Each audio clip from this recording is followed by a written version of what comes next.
Grandmama used to pray, oh Lord, please save them from the evil snares and all the dangers that entangle. Yea, though they walking through the valley of the shadows, just prepare and make them fit for every battle, because right, I know they bound to come, and I know they bound to fall, but in your bounty, Lord, preserve their beautiful. Right, we still survive and offer grandma's prayers, surrounded by the jungle and the lion's den. Tread light, cause these traps is inconspicuous. They hide right in plain sight, thinking we don't see them when they linger. Look right beneath the surface, then leave a trail of corpses. Crisis, prices, your life a disposable commodity. Like living in this fantasy, conditioned to believe that the system even cares whether selling CDs or walking or driving or reading. Look, they don't even need a reason. It's just you breathing and being black. When it's such a pretty fall, it don't seem like we falling at all, at all. It's just a GMO dream, where things are never really what they seem. Please cue the violins, tell them just to play me something pretty, cause this gritty city got me screaming bloody murder. Said it got me screaming. This gritty city got me on some. Look, get your hand up on my pocket. Distraction, so lazy they use the same tactics. Like condom with some trinkets, just don't let them get to thinking. That light bulb gets a blinking. You know niggas and ideas. Oh dear, my dear, you may not know me, but I know you very well. Foresight, they say hindsight is 2020. Well, tell me something, we gotta see that history is on repeat. And maybe it takes a beat and a melody to speak a little louder than the message in the clouds or the essence in the air. I swear, my God is just so clear that a system driven by fear can never give us nothing but more of the same things. Oh, when it's such a pretty fall, it don't seem like we falling at all. It's just a GMO dream, where things are never really what they seem. Please cue the violins, tell them just to play me something pretty, cause this gritty city got me screaming.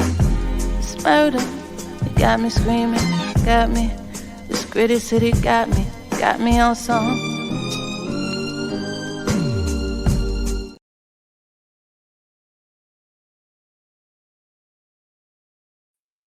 What's happening, good people? Welcome to another edition of RSTV on Black Power Media. Yes, indeed. It's been a while. We are grateful. We're grateful to be here. It is now March. We are 3 months into 2024, and it's a very, very, very promising year. We call this year the year of the Siafu. The year of the Siafu. We are coming. The ants are here. We are here. The People's Army, we are here. That's what it's all about. It's about political education. It's about clarity. It's about understanding. And it's about victory on all fronts. It's about African liberation, victory for African and colonized, oppressed people around the planet. Imperialism shall fall.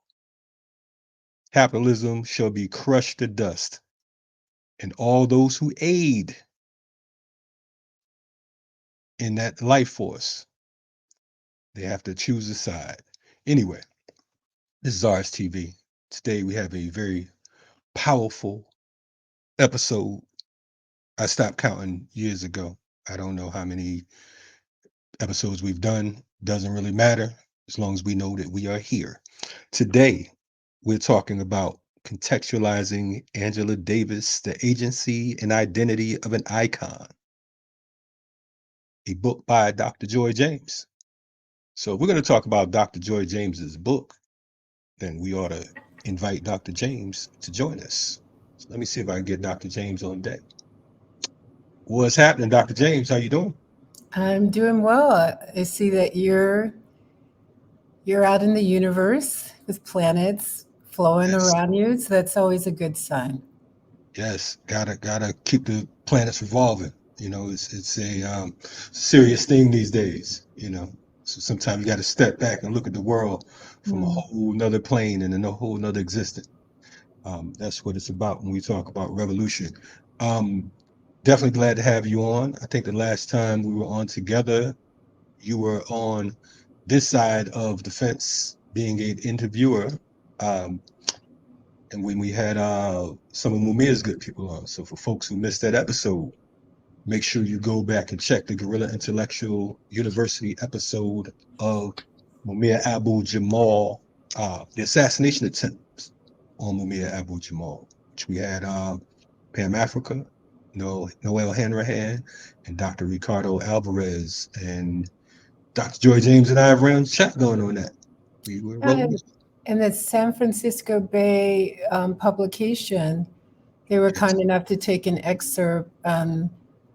More than kindness, right? They're organizers and they're committed. So they were able to focus on Pam Africa, Ricardo Alvarez, Noel Hanaran, and to deal with and I think you helped craft the concept or at least the language about it, the attempted assassinations against Mumia Abu Jamal. So people should check that out as well. Is it San Francisco Bay Review? Is that Yes, San Francisco Bayview. Shout out to our the good friend Mary over there, San Francisco Bayview.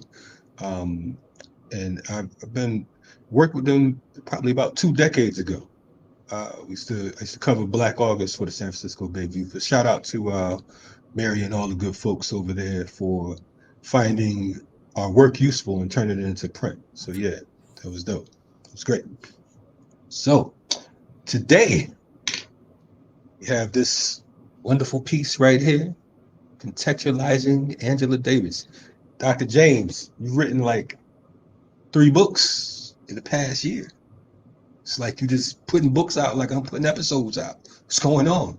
Let's talk about that. I mean, you had I Pearl. What give us the correct title of that because I will jack it up. So the acronym, you got that, In Yeah. Pursuit of Revolutionary Love. And that was the collective book I've said, elsewhere. I tried to get all the names of the people who contributed on that book. It didn't work out for the publisher, but yes, Deshaun Harrison did the foreword, and Mumia Abu Jamal wrote the afterword, which, both of them brilliant, but Mumia's very poignant analysis and also the focus on love and struggle are very clear in his writing. So I was grateful to both of them and all the contributors within the book. I think there's like 17 or 18 chapters. Definitely, definitely. The second book, because you have a book that we ain't even finished reading before you drop the third one. It's like we still working on the second one, and here you come with another book. I mean, I mean, I don't even see how you doing it. You just like, blah, blah, blah, blah, blah. Yeah, it's one You, is like get a life and then you can stop writing. New Bones Abolition, Captive Maternal Agency and the Afterlife of Erica Garner is the second book. So the subtitle, Captive Maternal, which I've been talking about for a while. I think I was on your program, last year, 23 or 22. 2022. Yes. Yeah, We and talked about also that. other folks in BPM, right? Talking about the captive maternal, the concept of it. But really, this is a tribute to Erica Garner, the oldest child of Eric Garner, who was killed in 2014 by the NYPD through chest compression and chokehold, and how she fought for it's more than the word legacy comes in, but the legacy of struggle. She fought for that in order to be able to hold the NYPD and the city and the state and the nation accountable not only to her father's death, but 2014 was also the year that Michael Brown was killed in Ferguson and Tamir Rice, the 12-year-old, was killed in Ohio. And of course, there were deaths that preceded and deaths that followed. So her organizing was amazing. She transitioned in December 2017, 4 months after she gave birth to her second child, who she named after her father. And this was a tribute, but it also talks a lot about Black feminism, our contradictions, our contributions, compradors, and struggle. Both are two excellent books. I was joking. I have had the opportunity to read both of them. And I think that it's a must-have, especially oftentimes, the name Erica Garner is absent when you talk about raw, gritty activists. And I think that we say that people get involved through activism or through movement work through one of three ways, and that would be inspiration, aspiration, or desperation. And I would think that Erica was inspired by the strangling of her father, Eric Garner, and she took it to the streets. And at first, like so many quote unquote uh, victims' family members, oftentimes they are, you know, misled in the beginning into thinking that, everyone that's out here saying that, we want freedom or justice, so on and so forth, is on the same page. But unfortunately, they quickly realize that there are parasites that sometimes need hosts. So she did what she had to do and got out there and took it up a notch. So may she continue to rise in power and, yeah, make sure you get those books. Yeah, and I would just add to that. It's not a biography of her, but it really analyzes some of the contradictions I think that you just put out there, and the complications about moving forward as we do through stages towards war resistance. This is when I think about stages of the captive maternal. But I did want to add that all proceeds from Newbone's abolition go to prison radio, which is also a strong supporter of obviously the incarcerated, and as well Mumia Abu Jamal, who is facing quite a number of serious illnesses or medical neglect, attempted assassinations. That was the title we used before. But yeah, it's holistic circle. Like in different ways, all of our struggles, when we are ethical and we're devoted, they touch each other and they align and they converge. So it may look like we always have too much on our plate, but we always have enough, stamina and enough care to deal with what's on the table. Without a doubt. Definitely, I agree with you 100%. I think the folks always, counting what's on everyone else's plate, and like, well, how are you going to do this? And how are you going to do that? Well, if you mess around and help me with this plate, then it You can manage it. Yeah. won't even be as heavy. You know what I mean? We can all get full. Um, I want to talk about contextualizing Angela Davis because I think this is, it's a powerful piece. One, it came out on Bloomsbury Press out of the UK, I believe. And Right. And under the philosophy series, I think it first came out in the UK, United Kingdom, in January, and then it was just released in the United States in February. So I guess you got one of the first copies. of course, Um, I'm one of your writing partners. Why wouldn't I? Duh. No, oh, I forgot. no, but I'm definitely grateful for it. For folks who you know, who this is their first time hearing this title and haven't heard anything about it, they might have just bumped into this platform or bumped into this show, didn't even know it existed. The title, Contextualizing Angela Davis, the agency and identity of an icon. Can you give us a breakdown of what that means and why this book is important? Yeah, so I can say why it's important to me. The readers or non-readers, I guess people sometimes just hear the title of a book and they don't read it and assume they know what it is about. But it's relevant to our struggles today, even though it has a specific time period. And so for me, contextualization or having a context allows us to understand what we're dealing with in terms of our struggle, what we're dealing with in terms of our fear, what we're dealing with in terms of our aspiration, and as well our courage, right?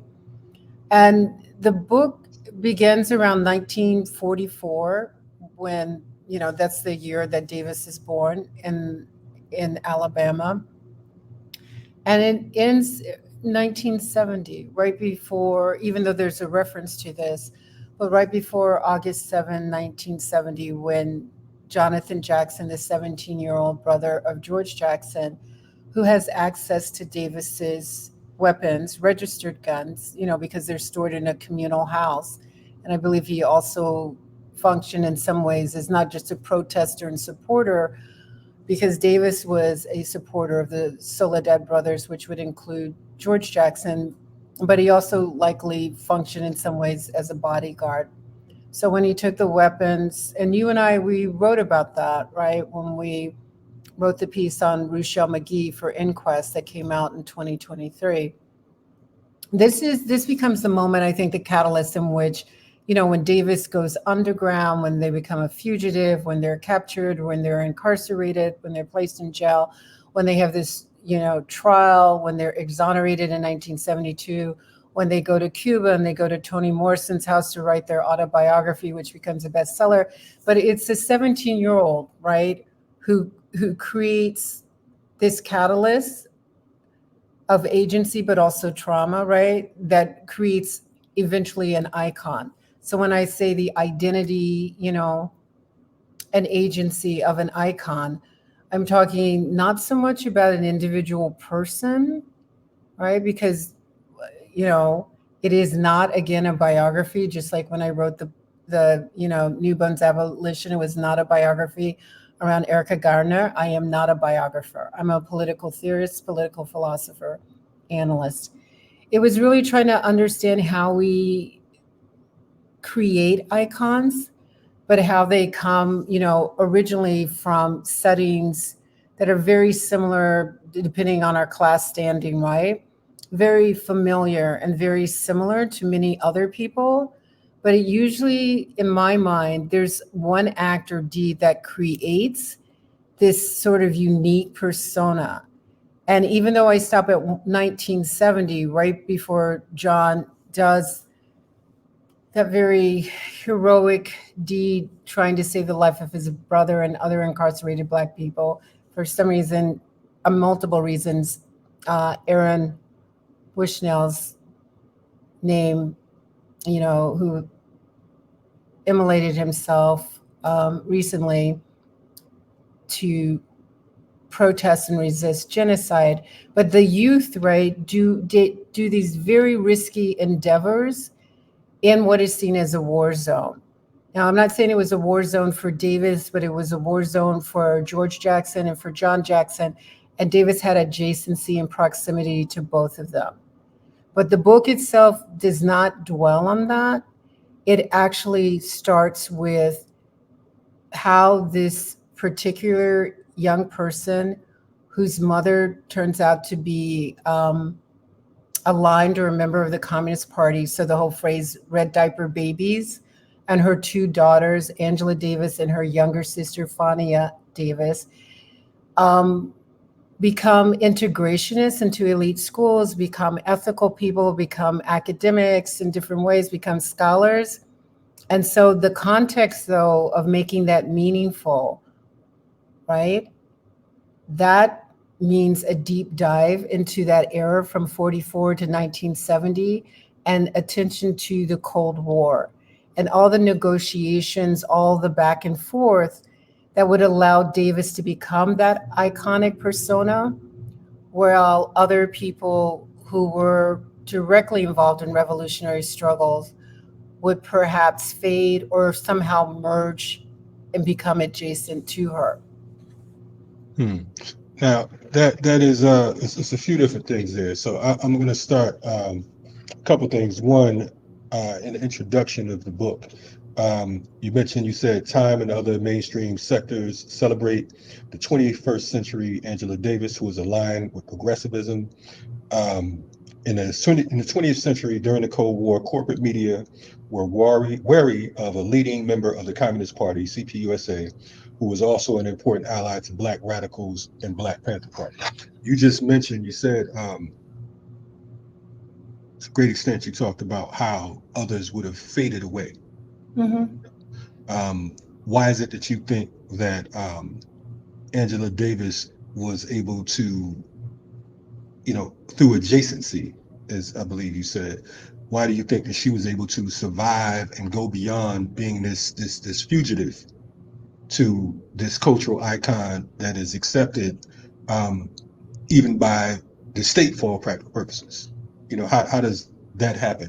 And we're going to bounce a little bit back and forth, if you don't mind, because I Sure. kind of, No, I mean it's a complicated book. I think that end notes are like 30 pages plus, but there's it's broken into three parts. One is in socialization and education.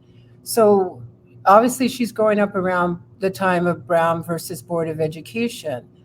And there are different ways. I guess one way we could frame this is, what is the relationship of the Black elite to the Black working class and the Black incarcerated who are rebels? So those are like three different pods, right? The Black elite or Black bourgeoisie or Black petty bourgeoisie, right? The second grouping would be the working class or the laborers, impoverished laborers, right? And the third category would be the rebels. So I don't want to keep using the term iconic, because sometimes it's an empty container and it sounds like promotional material. But we can say that George Jackson, Jonathan Jackson, the Soledad brothers, that there were struggles inside of prisons then, just as there are strikes and hunger strikes as well, labor strikes, political prisoners still held now in the 21st century, who became the motivation or the embodiment or the motivation to rebel against the state. Now, when we think of somebody like me as an academic in those three pods, I would be situated into the integrationist, seeking education, middle class stability, and wanting to be helpful and adjacent to the other two sectors, the sectors of laborers and workers, and the sectors of the politicized rebels, right? So when you look at this text, when you read through it, yes, it does. In fact, there's a preface that it starts with when I say how I first met Davis, because the Communist Party USA is central in that connection, because that's how I met Davis, right? And I talk a bit in the preface about meeting Davis first in Manhattan, and then later in Nairobi, working with Davis with, international people who are identified as being aligned with the Soviet bloc and the liberation movements from the so-called third world or global south, right? And then I move on to say, seeing Davis in Moscow, understanding that in the late 1980s, the Soviet Union under Mikhail Gorbachev, the Soviet Union is going to fall. Ronald Reagan, like Gorbachev, tear down that wall. And what happens is that you see the disillusion, or disillusion is a real one. How does this say that word?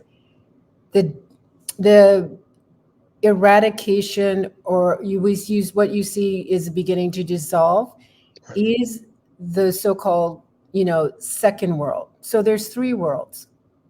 The first world is Western European powers, North America, Canada, US. This is the imperial bloc. The second world would be the Soviet world, right? Eastern Europe.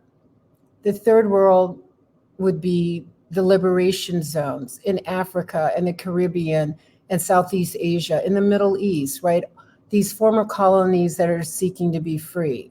To understand Davis's iconic stature, how she became a global name, to understand in some ways how Davis didn't, painfully, was held in jail for 17 months. And jail is different from prison, but would be exonerated in 1972.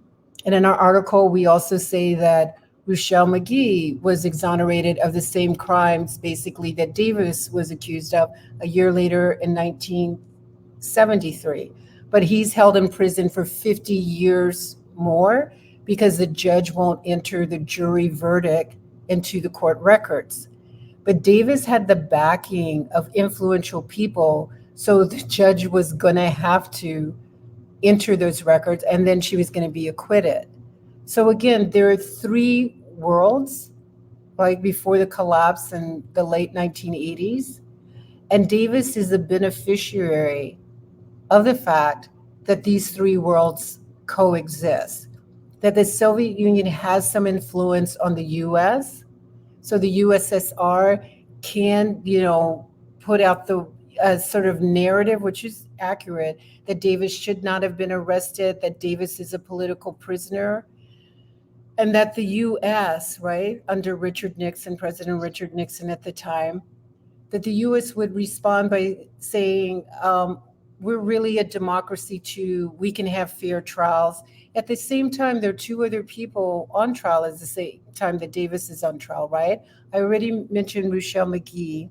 The other one would be Elmer Geronimo Pratt from, the Southern California Panthers, and also probably the Black Liberation Army. So Davis is special in part because there was a global campaign, but the global campaign, quite a bit of it came not just from Black people who were concerned and outraged that she was arrested in the first place, but the global campaign was also linked to the Soviet Union. And so you're talking about global politics emerging around a 20-something-year-old Black woman who's getting her doctorate in philosophy. That's an anomaly in itself. From She Birmingham, a 20-year-old black woman from Birmingham. she's from Birmingham, but if we went through the book, I mean, she leaves at age 15. This is the out migration. So you Right. think of people integrating after Brown versus Board, the Supreme Court case, right, which says there has to be integration. Well, there's some people who integrated Southern schools, and we talked about that Jim Crow era schools, right? There are other people with means, like her family was middle class. That's why I said there are three pots, right? She's not working class, she's not from the laboring class, and she's not from the revolutionary incarcerated rebel on the ground or in the prison class. So it's the ethical middle class. Her mother has a graduate degree from NYU. Her father has a degree. They both were school teachers, but then her father opened a small business. And so there's an outmigration of middle class Black children in Birmingham as teens, and they're integrating by going north. It's like we're not going to have like our kids like tripped over broken glass or beaten up at school or have people spit on them and call them the N word. We're just going to send them to New York, Massachusetts, and New Jersey to go to private schools. This becomes another form of socialization. It also becomes a zone of access to affluent white liberals who run those zones, right? So for me, the puzzle would be how do you merge those three together? Because the iconic persona is tied to all three zones. But the one zone that we're most familiar with, the one zone that we're occupied in the most, is the zone of the middle class or the aspiring Black middle class, that it's aligned to education. So education is your future. Nobody's telling them at that age in Birmingham with parents who have degrees that your future is to be a revolutionary or rebel. The reason we're sending you to Manhattan to Elizabeth Irwin School, which is a private white school in the village, which radical leftist white intellectuals who are dealing with the McCarthy era is like, we're just going to create a private school for our children. Well, that means they had the wealth, they had the access, they can hire the teachers, they could fund, the whole infrastructure. And so she integrates into that zone.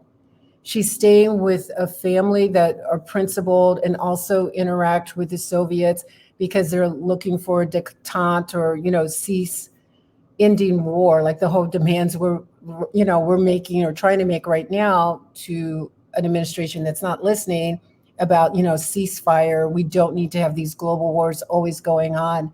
But the home that she's staying with, right, is from, white academics, intellectuals who attend Harvard.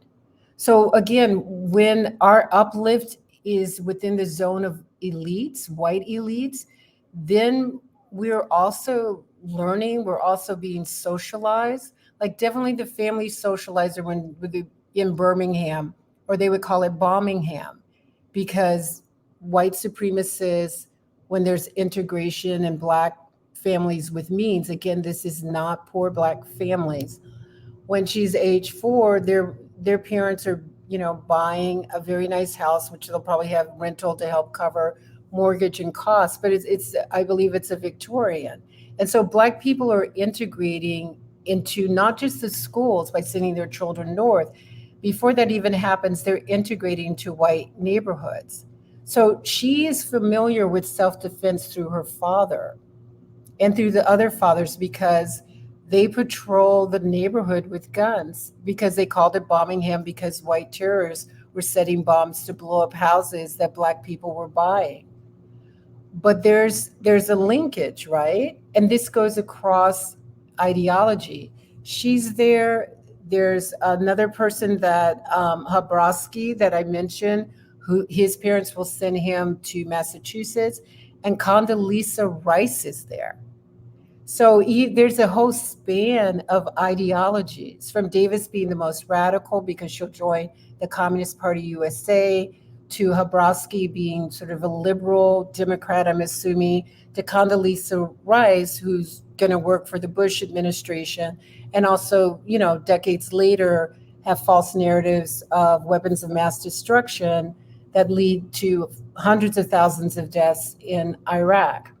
So what is the context here? I mean, I'm taking a while to set it up. The international context is that there's a Cold War, and the US can't seem to be racially barbaric with Black people, because it's not a good look, because there is an alternative to the US, which would be the Soviet Union, which is training engineers and teachers and doctors, supporting Cuba. It's an alternative world. It's not perfect, but it's alternative to the hyper-capitalist imperial formation that the US became after World War II, right? So that is one context. The other context is of a very intimate, loving family, which understands that if their children are going to advance, they're going to have to leave Black people, which is essentially what happens, right? Like, we're going to get you that scholarship to go hang out with white people, the white private high school, and then you'll go to Brandeis, which is formed, she's older than the university, Brandeis University, because it's formed after the 1940s, right? Or in the 1940s, following the Nazi Holocaust against Jews, right? So you'll do your undergrad there, then you'll go to Germany and you'll study at the Frankfurt School, and then you'll end up in California, and that's where she'll meet the Panthers. But these are zones that are connected to Black struggle, but do you also see how they're isolated? Absolutely. And if you're isolated, so for me, this is a 21st century question, which I'm trying not to impose on the text, but it's a query I have to raise. If we're consistently isolated from not just the working class and the poor who are Black, but also from the Black rebels and the Black revolutionaries, because we want to help and be supportive and be on their defense committees, but we didn't say we were going to roll like them or be adjacent to them.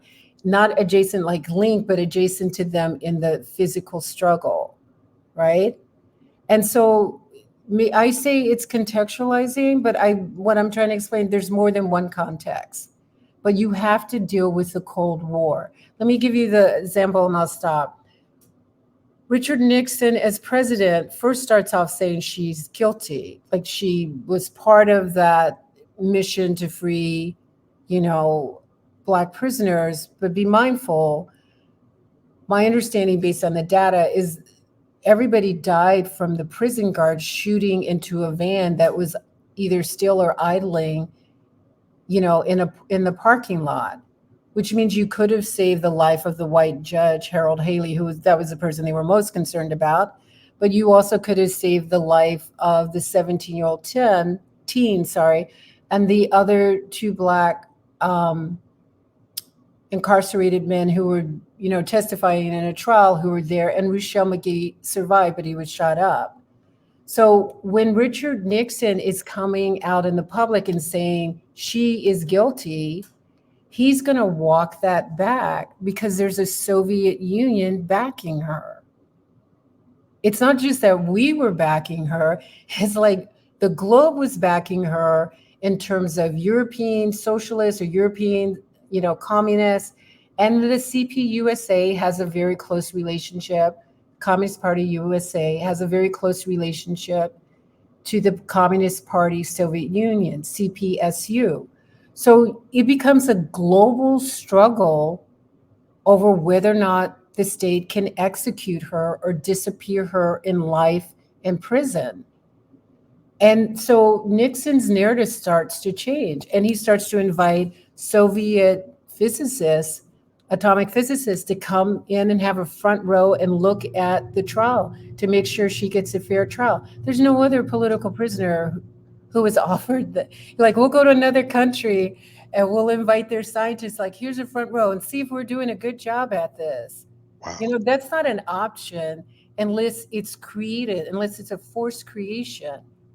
And Why would they create that? I mean, I'm just. I mean, I know you mentioned the because, whole Cold War. yeah, I didn't talk to Nixon, so I don't know exactly what he was doing, but I was checking. You might have assume, knew him. I don't know. I'm Go ahead. just, I'm assuming, right, that once, how to say this?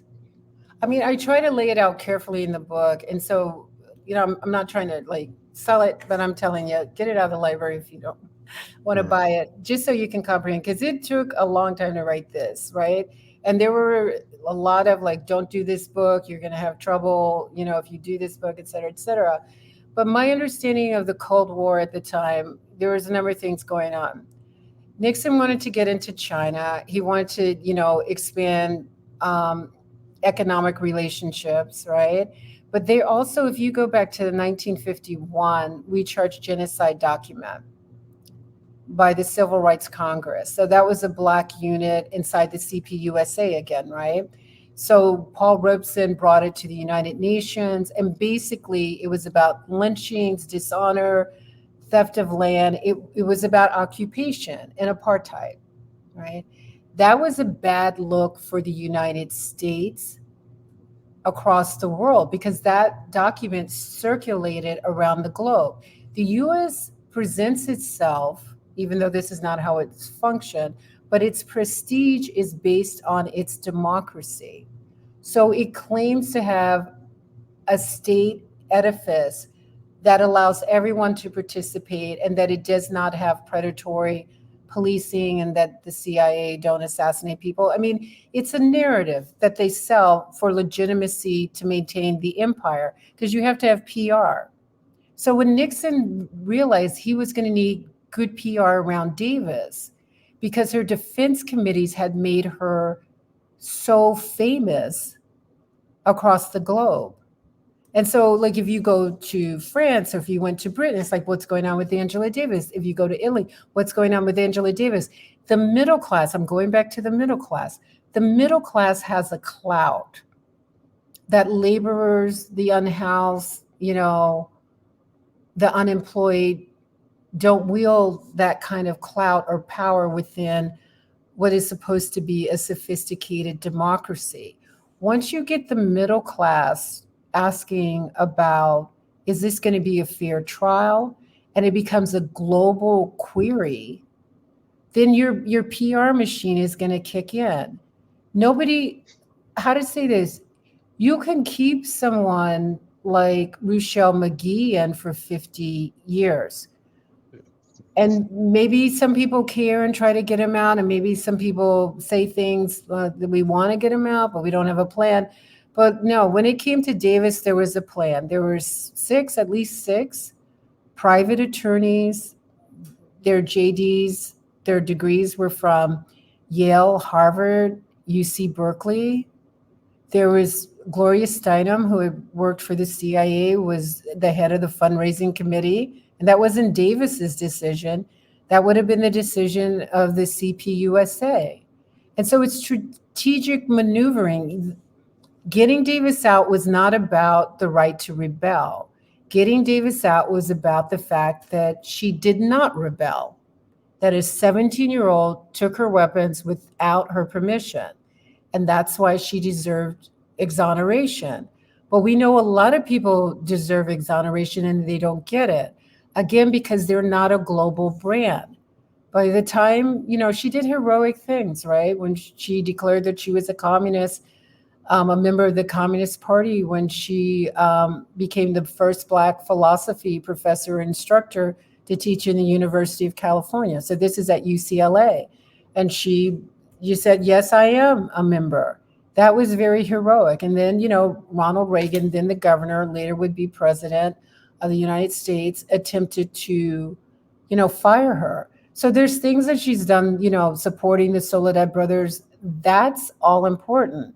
But what I'm saying, if you look at context, that is not the heartbeat of a revolutionary struggle.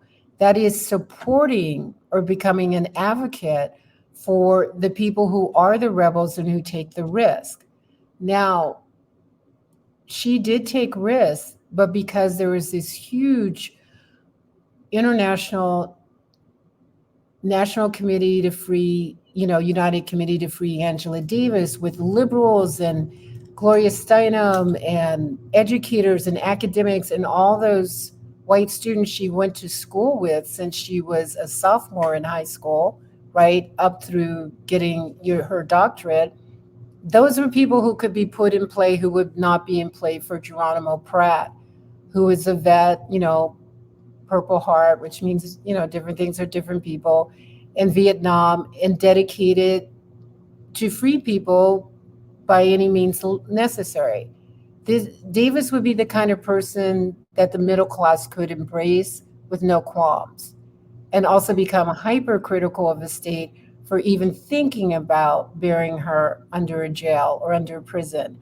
That same kind of consideration and passion would happen in small groups of people for the others, but it would never be, even with the campaign for Mumia Abu-Jamal, it would never reach that level of international coordination with the Soviet Union, understanding this is great propaganda for us. So, I mean, it's so many different avenues we can go down, because you touched on, you know, I mean, folks definitely need to not only read this book, but to go beyond. I want to, listening to the whole issue of class when you talk about the CPUSA, and remembering Rochelle McGee, who's now an ancestor, rising power to Rochelle McGee, who served 67 years in prison, 67 years in prison, who was Angela's co-defendant before her attorneys separated the case. And I guess that would explain why, of course, Rochelle wasn't the quote unquote icon, because he said that, basically he had the right to rebel. He had, as a quote unquote enslaved African, like his namesake, Sinke, he had the right to rebel. Um, I want to go because you talked about how her family uh, moved her moved her uptown. You know what I'm saying? Moved her, To New York City, is that moved, uptown? yeah, moved her on up. You know what I mean? Took her up out of Birmingham and said, "Let's go to New York and to New England, and let's go amongst these elite uh, Mhm. white youth who can somehow be of assistance in the future, right?" I want to talk about chapter 2, Sally Davis's Red Diaper Babies. Mhm. Sally Davis being Angela's mother. I want to, give us a little bit about who she was, because I think that it's important. Um, when we talk about the Communist Party USA, I kind of want to talk about her role in the CPUSA, because you kind of mentioned in passing that she was a member of the Communist Party as well. So I want to, yeah, let's kind of touch on that if you I'll would. read a section. There's under that chapter, Sally Davis's red diaper babies, and people know what a red diaper baby is. I'm assuming your Yeah, audience. go ahead and break it down anyway, because there's some Well, folks I who, mean, the Reds are the communists, right? So it's a play on a joke. Red diaper is like, oh, your parents were communists. So There's a section called Mama's Girls, and my reading may not be great, but I'm just going to read two chapters right quick. An older Angela Davis would acknowledge how her strong willed, radical mother served as her most important role model in her youth. Mother and daughters, the Davis women, were cut from the same fine cloth of black bourgeois intellectuals, courageous advocacy for communism or socialism, and a passion for social justice. Their graduate degrees from elite universities, the phenotypical bright, equated with links to white genealogy, the fashionably attractive and strong will, were embodied in the confident, if not proud or idealized, Blacks or Negroes assimilating into the American dream, and the pecking order within Black communities in segregated sites. Their radical politics for structural change was the one disruptor in the narrative of assimilation. Since their activist mother had built a protective framework from the ground up around her children, she created a scaffold of post war leftist connections that would serve her daughters well. Progress through education remained her primary goal for her four children. So she had two girls and two boys. But the girls, her daughters, were the ones who became radicals, not her sons, right? It's in fact, one son became a professional football player. Her primary goal for her four children and her students. Mrs. Davis's 3 decades of civil rights activism from 1937. So she worked on the Scottsboro Boys case, the Scottsboro 9 case, right? Where you had these Black youth who were falsely accused of raping two white women who were sex workers, and then they were tortured and kept in prisons and jails under the threat of execution for years. Mrs. Davis's 3 decades of civil rights activism from 1937 to 1967 put her in touch with luminaries from the Southern movement who organized in Alabama. That meant, and this is who her mother knew. So when you finally get to Angela Davis going on trial, right, in 1970, 71, her mother already knew these important people who would kick in. So whether or not they were in the Communist Party was not the most central thing. It was whether or not you had a network of powerful, influential people. So here are the ones that Mrs. Davis, I believe, would have known: Rosa Parks, Coretta Scott King, Ralph Abernathy, and Stokely Carmichael. As a university student, Angela Davis expressed little interest in or desire for her mother's Communist Party or the Southern Civil Rights Movement, led by Southern preachers, attorneys, sharecroppers, and SCLC. However, during her fugitivity and trial, the young Angela Davis would become the beneficiary of networks and skills honed by an older generation that had learned from the civil rights battles in the South, and that they had learned from the fight against Jim Crow terrorism. So I'll stop there. So I went on about the Soviet Union having clout, but there was deep clout among these civil rights leaders.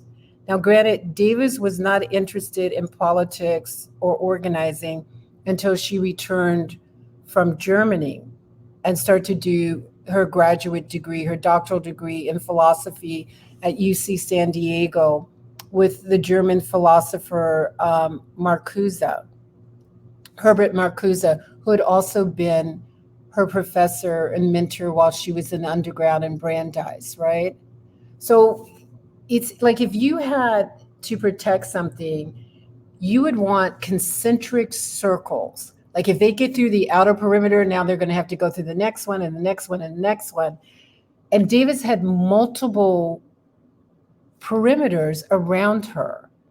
But there was going to be mutuality in these perimeters, if this makes sense, right? To support Davis as she became iconic around the globe would mean that you would have access to an icon. If you have an icon, you have legitimacy, you have, as George would say, prestige and power to some degree. And you also have an avenue to assimilate into the American project. So who was doing fundraisers for Davis? It wasn't just Gloria Steinem. And I've already said, she's a state feminist, totally brilliant. And I talk about the book, how, she was put into play in the 1950s to counteract a narrative, the narratives about Martin Luther King being relevant. And actually there's this pamphlet that I managed to find through a colleague. You can't find it. It's supposed to be in libraries in the United States. I have to go to another country, but it's called, titled A Review of Negroes Segregation. And it really is propaganda against the civil rights movement in the South, because you have photos of Black and white students in college, reading, studying together, socializing. That was not the norm of the 1950s, but that's the propaganda the US had to project out into the world, particularly when you start seeing people being lynched, murdered, beaten, dogs sicked on people, fire hoses, et cetera, right? So, in these concentric circles that are zones of protection, the civil rights leaders were also powerful. Now, they didn't always, not all of them, Ralph Abernathy and others, they might have supported some people who were with the Black Panther Party, probably less so the Black Liberation Army. But at some point, they also became political celebrities, whether or not they wanted to be political celebrities. Does that make sense? Like, Absolutely. this is a commercial culture. It sells everything. It sells and markets our movements. And using that selling power is one way you can create icons who hopefully can get other people out. Unfortunately, the record of getting other people out without them serving 20, 30, 40 years, it did not work for the majority, but it worked in this case. Consider Nina Simone, brilliant artist, right? So again, I in this book I don't talk about Davis's fugitivity, and it was a fugitivity with the CPUSA. She did not go into a Black underground, revolutionary underground. So even though the Cleavers thought, oh, she'll be in Algiers or we're looking for her, no, she was staying with the Communist Party until they said it's the right time to, quiet arrest. Nobody, no police officer or detective pulls out a gun, FBI, CIA. It's nothing like what happens to Fred Hampton and Mark Clark, December 4th, Or Asada. 1959. Right. Or Assad. Nobody's shot, nobody's brutalized. They politely say, we're going to lift your lip to see if you have a gap. And then you do have a gap, so you must be Angela Davis, and this is your companion. So now we're going to take you to jail. It was polite, but it's Now, polite. Hmm? yeah. Now, I'm sorry because every time I hear that particular portion of the story, right, we're saying that you mentioned that she wasn't with the Black Underground. You No. know, she wasn't in hiding. She was Well, she being wasn't. hidden. She was in hiding, but she was not. There's no Right. communique like the Black Underground. There's no political organizing. You're just like you're waiting until it's time to be arrested in a quiet arrest. So it kind of feels like it's coordinated. But again, In New that's York City. really what in the Midtown Manhattan. Right. And so the Muslims are like, why don't you hide with us in Harlem? Why are you in Midtown, right? So there's all these like debates going on, like what kind of fugitivity? Because it's very unique. But again, like I didn't want to focus on it because it's not in the book. But what I was trying to say, these concentric circles reflect the power that you could get from the imperial US if you can tap into the right people to deliver you some kind of chips or some kind of possibilities. Does that make sense? Yes, it does. It does. Can I And, add one more thing? Okay, I'm sorry, I keep don't want to go into no, detail, no, but I keep doing it. So go again, ahead. it's not in the Yeah. book. So Nina Simone, who that's what I started with, she shows up with red balloons to the jail where Davis says. And then she gets into this argument because the guard's like, you can't bring red balloons in here. And basically she's like, yes, I can. And she wears the guards down. And remember, she's incarcerated for conspiracy, kidnapping, and murder. So there's a serious charges, right? And so she delivers the red balloons, and that becomes it becomes one of those stories that tells you about the possibilities in America. But you have to read the subtext. It is not possible for the common person.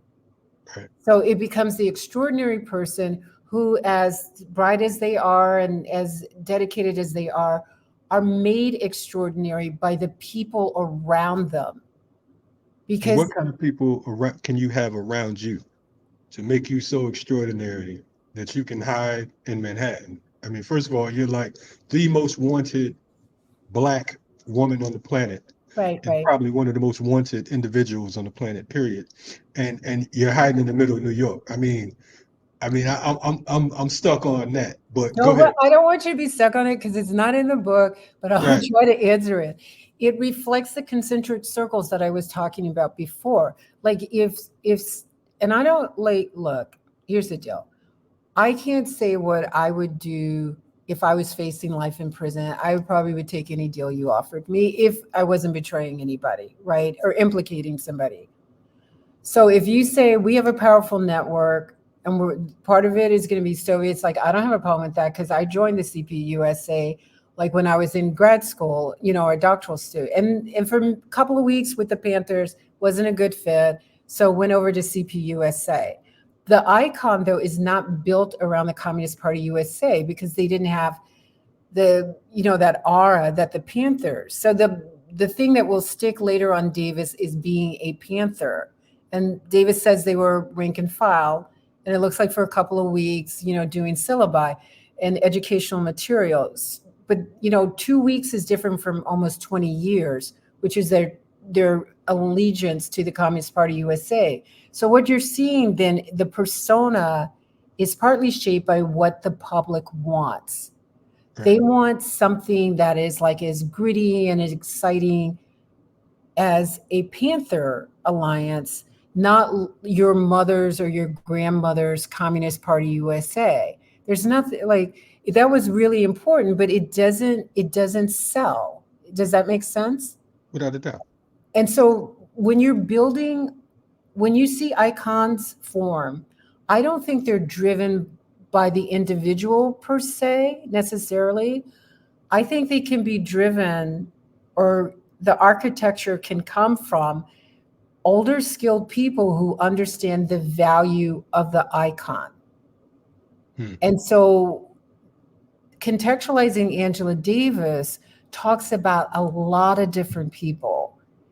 The 200 whatever pages in here, definitely Davis is central.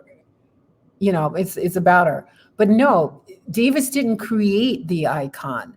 Other people created the icon out of Davis. And those are the people you want to watch. Like, who has the power to make an icon? Like, you just made it. Like, all this stuff is going on right now, and y'all threw down, and you have a global brand, Right. and it looks good for multiple reasons. So, like, what's not in this book too is like, how many people have their autobiography? You know, how many people write their autobiography in Toni Morrison's kitchen, or as the guest of Fidel in Havana? Like, Morrison is editing your work and then putting it out by Random House. Of course, it's going to be a bestseller, and of course, people are going to read it. And that's another formation. And I'm pretty not sure, don't know, because Davis and I don't really talk together much like we used to, years ago. But I think Davis was instrumental in Morrison also getting Blood in My Eye published from Random House, and some works, by Huey. I think it was To Die for the People. I can't remember which one it was. So there, but what Morrison actually says, because I do research, this is a thing. I'm a scholar. I'm not a hater for all you people, like, cut it out. I'm a scholar. So what Morrison actually says, if you do the research, is that Random House was not going to turn down these books because this was the height of Black power. And so this was edgy literature for all those white consumers and everybody else.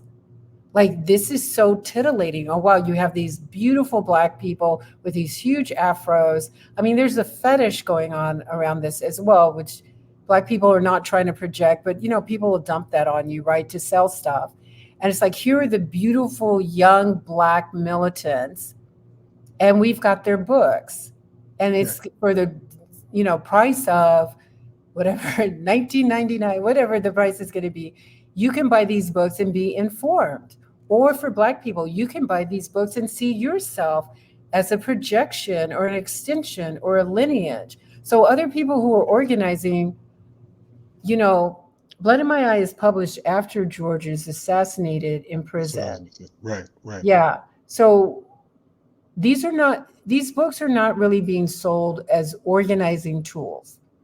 And if you're reading Davis, it's not, it's like, here's where I grew up. It was like, and here's where I went to all these schools, and then here's what I did. And it's a life of an academic who becomes globally known based on what a 17-year-old does because he loves his brother. right, right.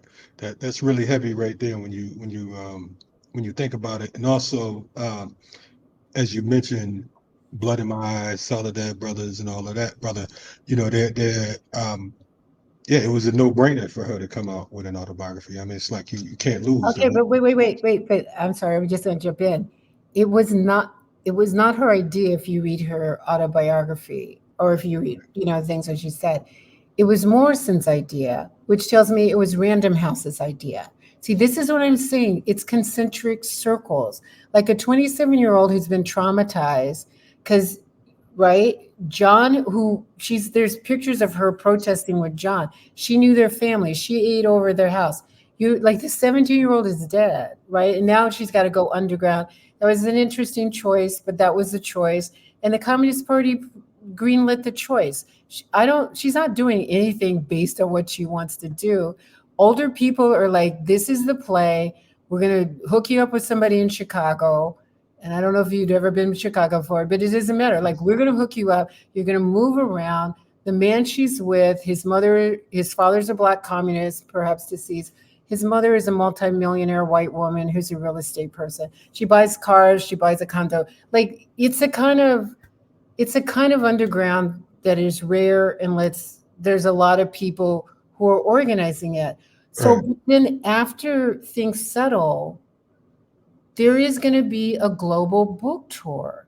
And this is how the icon expands through literature. And this is why I critique my industry of academia, because the books that we put out, as important as they are, they're not, how to say it, those are different books from the people who actually engaged in material struggle as rebels against the state. Remember the article we wrote for Inquest, the Harvard Law thing? The title, and there's a philosopher, from North Carolina, actually, she came up with it, I don't think she came in a conversation. She's like, there's a citizen, right? I don't know if she wants me to say her name, so I'll just say, there's the citizen and there's the slave rebel. And Rushil McGee embodies that. He embodies the slave rebel. Davis embodies the citizen. So what you see are concentric circles of citizens making sure that one of their own is not going to spend the rest of their life in prison. hmm, And she's acquitted by an all-white jury, right? And then there's writing the memoir, the autobiography, and then going on book tour across Europe and everywhere else.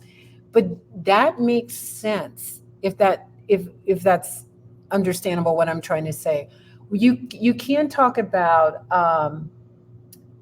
the National United Committee to Free Angela Davis, right? It did become the alliance, right, that has now been revitalized with Frank Chapman in Chicago, to free political prisoners, Um, but there's, how to say this? When I read it, and so people need to do their own studies and make their own determination. When I read this, there's an emphasis on exoneration and getting people out, but in a way that you have to suppress the fact that they were rebels, because it's citizens that get out, because citizens, by the very definition of the term, I'll say I'm a citizen, why not? We obey the state. The rebels are like, why? You're predatory. I mean, why would you have no, this is a thing about George, absolutely brilliant. I don't think that Davis and George Jackson agreed on fascism, even though I see people collapse the two continuously. I don't think she collapses the two, right? So, what I'm trying to say that this is a very sophisticated and complex engagement that cannot be about an individual person or an individual personality. This is why you have concentric circles and people on all levels of the state, of like the Communist Party, of like we work for the agency, all levels involved because they want a win-win situation. And I've written before, this is what the win-win was. Again, not focused in this book, but I've said it was a win-win for the Soviets because they got a global icon. And that was somebody who could, um, again, a black radical with a fro, like linked to the Panthers. That was somebody who could energize the Soviet youth and like we support the Panther, through Davis kind of thing, right? That Right. we have this icon, this beautiful icon that came out of the US and she's talking to us in East Germany and she's rallying us, but also like stay within the parameters of the state. Because the Soviet Union constructs that region of what is the state. And she's aligned to that, right? So, and then there's the black women who like they're doing the froze, like looking for Angela, like, we're gonna all look like Angela, so you won't be able to find her. There's so many sectors once the underground is triggered, right? But again, the care and love that are extended are not the equivalent of having a plan for revolutionary struggle because the Soviets didn't want a revolutionary struggle either. That's why they agreed to peaceful coexistence. The US was the only nation that ever used a nuclear weapon. And Soviets are like, we're not going to be second. Like, did Japan, you're not going to do us. We'll support the global South and liberation, until we stop supporting it. But this alignment of the three worlds, I would say the third world would have been like the incarcerated. That would have been George and John. Even if they're in the US, it's the internal colony. But the internal colony did not have the money, the connections, I could go on, that would place it with any kind of peerage with the Western world and the Soviet world, where they're negotiating, creating icons among themselves and seeing who would win. And in this case, fortunately for Davis and for us, who are aligned, nobody wants to see anybody like spend decades in prison. It worked out. I'm sure it was painful, but there were a lot of people on different continents who were like, we're gonna make sure this works. And so one thing I will wrap in saying about when, the Alliance Against Racist and Political Repression, the National Alliance, that's, what Frank Chapman now heads in Chicago. So that is what grew out of her defense committee.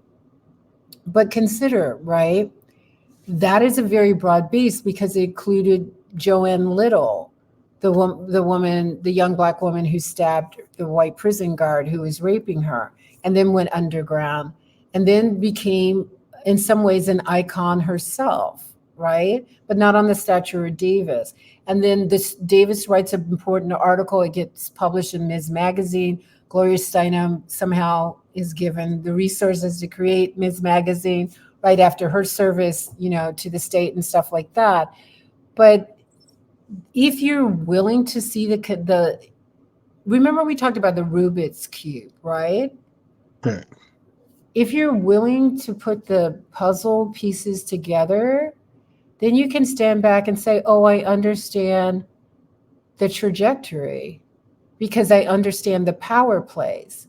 If you think individuals can be icons by themselves and walk and then Right. become beloved, represented by Time Magazine, which you brought out, like all these liberal entities, then you're so close to the celebration of power that you don't really see how power works. Mm. So why do you feel, and I mean, I have a couple more questions. I'm sorry. Okay, that's okay. But the masses, right? Yeah. Because we unfortunately, you know, I feel like at times we've suffered so many losses that anything that looks like a win is like, you know, like with the whole thing with Fonnie Willis, her here Oh, in yeah, Atlanta. that's such a mess. I'm sorry Yeah, about that. You're hurting my heart by even nah, bringing it I up. live here, so my feelings, No, my heart is you hurt. feel it more than I do. Yeah, Okay, go yeah, ahead. because what it is, it becomes like, you know, black girl magic. It becomes, it doesn't matter that Kamala was was railroading humans, trafficking, Africans in the California prison system. Yeah, It as a was cool. district attorney, right? Yeah, yeah. So she's first black vice president. It's all good. You know Yeah. what I'm saying? It doesn't matter that Angela's her her Mhm. on the run tour was similar to Jay-Z and Beyonce. You know what I'm saying? It was a celebration. You're buying cars, you renting Mhm. spots, I mean, that's a hell of a on the run. You get book deals the whole nine. You have a PR campaign behind you, you have power behind you. You're hiding in the city, not to keep bringing it up, but I mean, why is it that our people are caught Okay. up in cult of personality? You know What's what? Yeah. Okay. I'm not going to be devil's advocate with you because, it wouldn't work. And so I'll just try to keep it basic. All right. no problem? We This fair to that. is my interpretation. So I'm not saying this as a scholar, I'm just talking as a person. I believe that we've been so traumatized over generations that we need a win. And if the win is a compromise, I mean, it's a real win because she's was not, I think it was 17 or 18 months, and then she got to go live her life and recover because I'm sure that she deeply cared about both Jonathan Jackson and George Jackson. So John dies August 7th, 1970, by prison guards shooting up a van, and George dies August 21, 1971, by prison guards shooting him in the back when he's running to a wall, which would be impossible to scale if you've ever seen prison walls made out of concrete. Right. So I think that we can't talk about anybody's individual trauma except acknowledge it. But I think we could talk about our own trauma. And then when we like, oh wow, one got out or somebody got, like they didn't get this one, like, and we so I mean, think of the assassinations like in a row. 63 Medgar Evers, and before that, 65, Malcolm X, El Malik El Shabazz, 68, King. Reverend King, 69, Fred Yeah, Hampton. You just keep it rolling, right? yeah, yeah. Like the Go state. back to Patrice and Oh yeah. Oh, Patrice, please. And this is why I have issues with the CIA women and reason to have white. issues with the CIA. But go ahead. Well, I mean, I've got to put a little caveat in here because I know, like, some people don't like my work, which is okay. But I'll tell you clear, my work is scholarship. So whether you like it or not, it's real. So if you want to avoid, reality or material realism, whatever, that's totally up to you. Nobody asked you to buy it, but it's real. And so the conundrum we're in is that we're very aspirational and we're probably very frightened. And this is what I really like about Mumia's Love Not Fear. First, I was like hating on it, and then I was like, okay, I saw the light.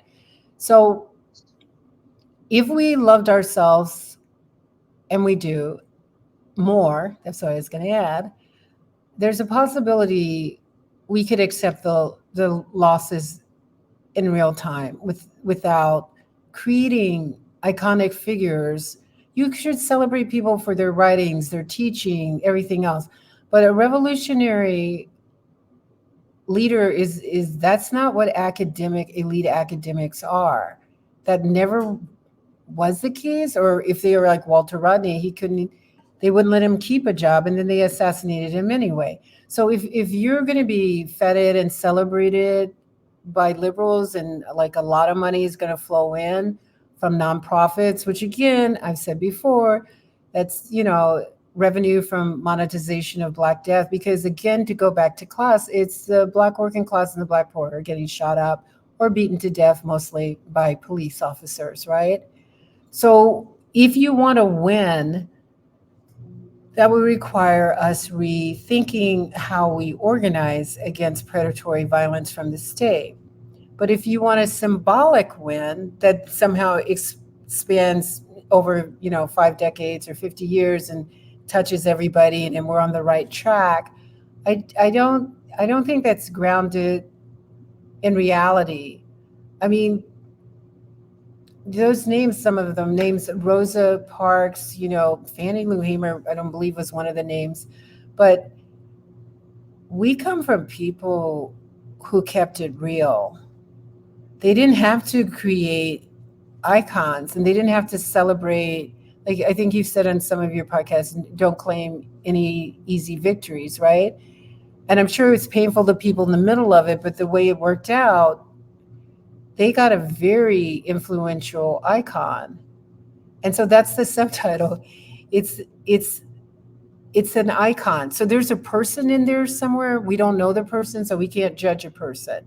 But we can make an assessment on iconography and see if it's opening pathways to liberation or if it's closing those doors because we have this false security that we can pull something off.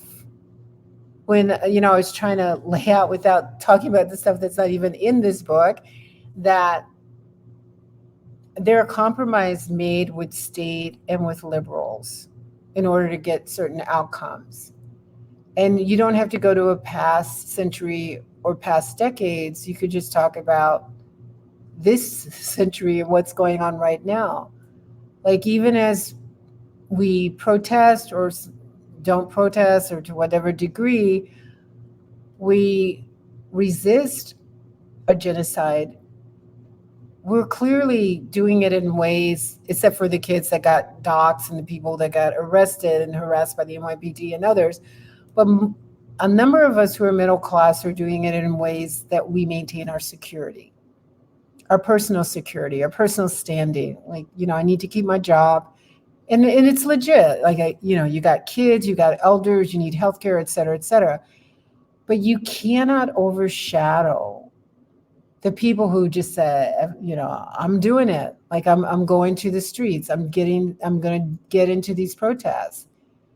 And people who risk their lives to stop brutal wars that we're forced to fund. And then it becomes very problematic if we're going to build concentric circles with genocidal leaders. Like, I would be like, well, maybe we're going to hit a point where having these concentric circles of care and protection from the state and nonprofit, it's just going to be like sold too much of whatever is left of the soul to even keep this up.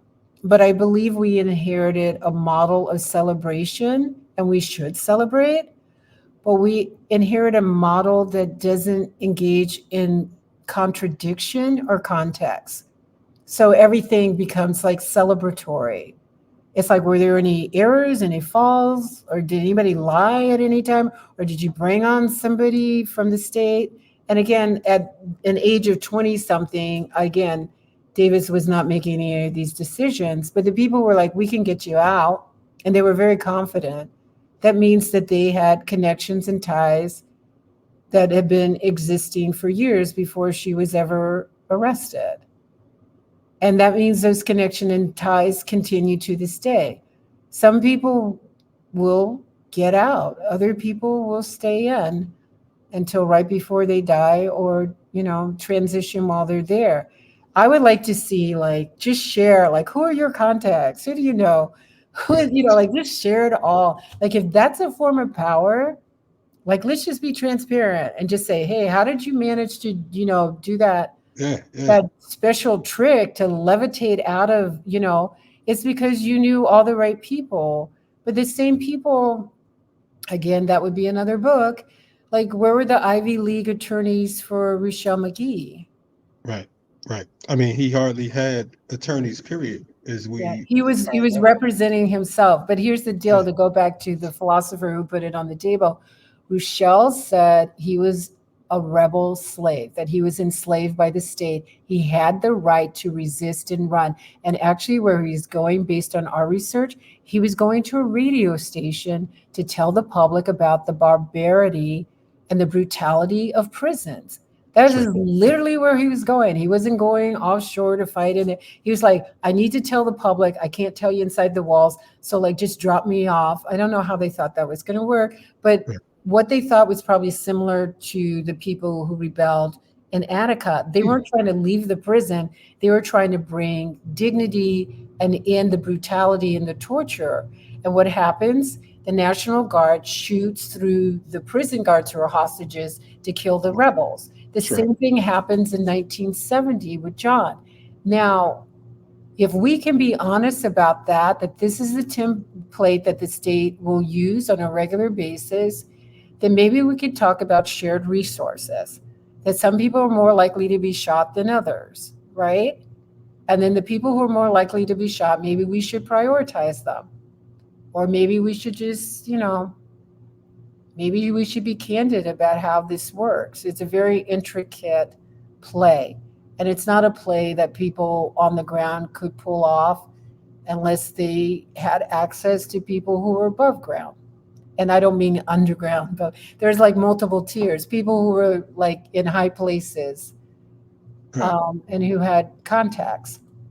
That I mean that little, I mean that for the viewers or listeners, however you checking out this broadcast, you're listening to and you're checking out RSTV. We have Dr. Joy James talking about contextualizing Angela Davis, the agency and identity of an icon, right?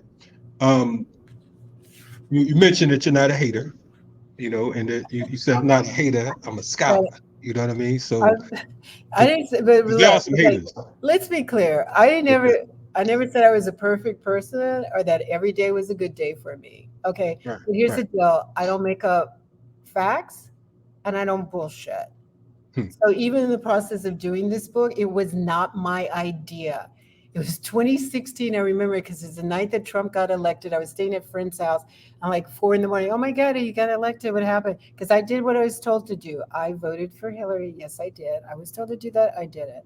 So We not going. You won't be voting for Hillary again, will you? obviously I will. But Okay. yeah, because it would be like more genocides, right? But what I'm trying to say is I get this email from an editor, head editor from a British publication, and he's like, why don't you, we want you to do a biography on Davis. And I'm like, I'm not a biographer, I'm not a historian.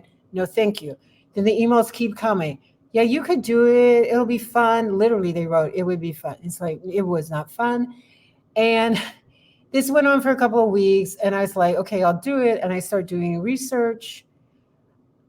And it's at the same time, when your elders are trans, people are, there's a lot going on always in family life, right? But then I start doing research and I start finding contradictions and like, wait, I don't want to do this. This is not, this is, there are people who are going to have real problems with my work, right? And I'm not writing for people who have problems with my work, and I'm not writing to please you. I just write what I see. And so we finally reach a point, like they keep trying to get me to write it. And I said, I don't do hagiographies. And that's where you just like build up somebody like they're immaculate and they're just perfect.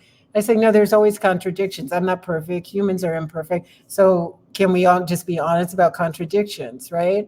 And it finally reaches this point where, okay, so I'll tell you. So it finally reaches this point where they're like, we're a mid-sized press and we can't afford to be sued. And I was like, no, but that would be against me and it would be libel, but I don't do libel. I do research, right? And that means like I've done these drafts and they're really messy because it's so complicated and contradictory, but they send them out to all these prominent academics who obviously know people. And so we agree to part ways. And so this book was never going to come out, but you know, white women, this is a white man, and women of color reached out to me and they said, we hear you have a project. And I stalled them for months. It's like, it's not worth it. because I've already been like given the sign like you don't want to do this. First, you want to do it, but you won't do it the way we told you to write it. So don't write. And it eventually came out. I think the people who were supportive, but it came out as a piece of scholarship, and that's why I stopped at 1970. Before I mentioned what happened with John and the taking her weapons, and it was in a communal house. The weapons were not in her house. She lives somewhere else. So there's like a communal house, black house, that people come in and out. And apparently the weapons were not locked up. They were just in a storage place. And he took the weapons, and he also took her books with her signature. Like, he's 17. And he Yeah. probably thought the outcome was going to be different. Like, we're people are going to be reasonable. We'll have a swap exchange. Then we'll go out and fight liberation wars. And then we'll read these books, and maybe we'll die on the battlefield, or maybe not. But the dishonor and the contempt to just shoot up a van and shoot your white judge and kill him at the same time, it's just the predatory violence is so stunning. And maybe that's why it disappears in a lot of the narratives. I mean, sometimes like people tell the facts, but they won't dwell on them. Yeah. So I'm for glad. me, Good. sorry, for me, it's the most important thing is to be honest. And these are not books that are going to make you popular.